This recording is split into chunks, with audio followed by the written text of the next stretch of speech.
Bueno, pues vamos a tratar de deducir cuál es la fórmula del sumador, del circuito sumador hecho con amplificadores operacionales, que además es uno de los ejercicios que tenéis que resolver.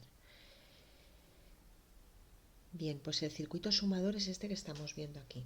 Es un circuito que es igual que el inversor, pero con más de una entrada. Esto se utiliza cuando necesitamos mezclar diferentes entradas en la salida. Por ejemplo, un mezclador de música donde tú quieres por un lado introducir a un amplificador el sonido de la guitarra y por otro lado el que viene del micrófono, por ejemplo. ¿De acuerdo? Entonces, cada una de esas señales sería una de las tensiones y queremos amplificarla cada una por su lado. Vale. El aspecto que tiene es este y, como digo, vamos a averiguar cuál es la tensión de salida. Entonces, fijaros, siempre tenemos que pensar en un amplificador. Lo primero, tenemos el amplificador operacional. Lo primero que tenemos que pensar siempre es si está funcionando como un comparador, es decir, si hay realimentación negativa o no la hay. En este caso, si os fijáis, la salida del operacional está unida con la tensión inversora, con la entrada negativa. Entonces sí que hay realimentación, con lo cual no está funcionando como un comparador, sino que está funcionando como un amplificador. Cuando un operacional funciona como un amplificador, sabemos que la tensión de la entrada no inversora es igual a la tensión de la entrada inversora. Siempre, ¿vale?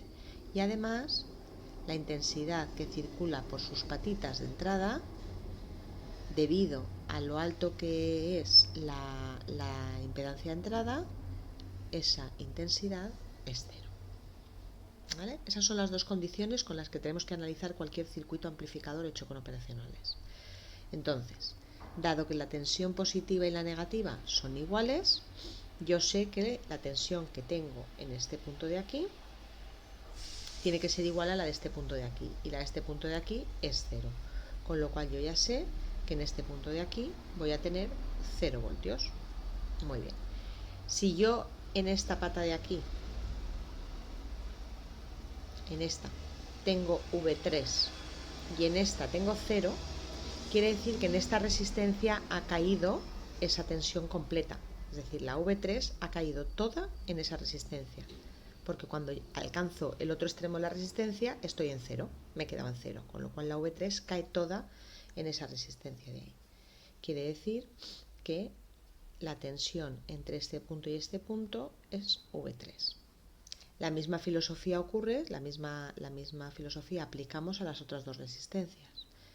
En este punto tengo V2, en este punto tengo 0 voltios, con lo cual aquí tienen que haber caído los V2 completo.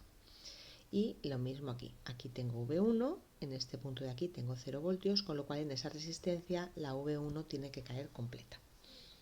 Bien, si aplicamos la ley de Ohm, en cualquiera de las tres resistencias, o de hecho en las tres, sabemos la intensidad que está circulando por cada una de esas resistencias.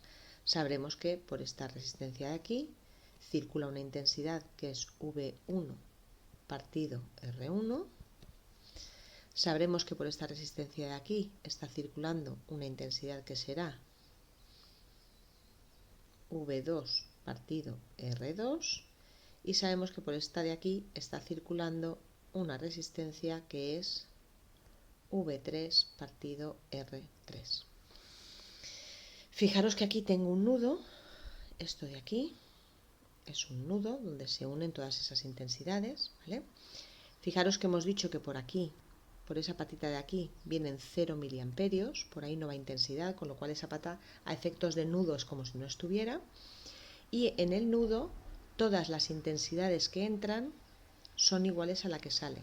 Quiere decir que por aquí, por ahí, está saliendo una intensidad que será la suma de las otras tres, que son las que entran en el nudo. Es decir, ahí tengo V1 partido por R1, más V2 partido por R2, más V3 partido por R3. Luego ya se intuye que estamos sumando tensiones.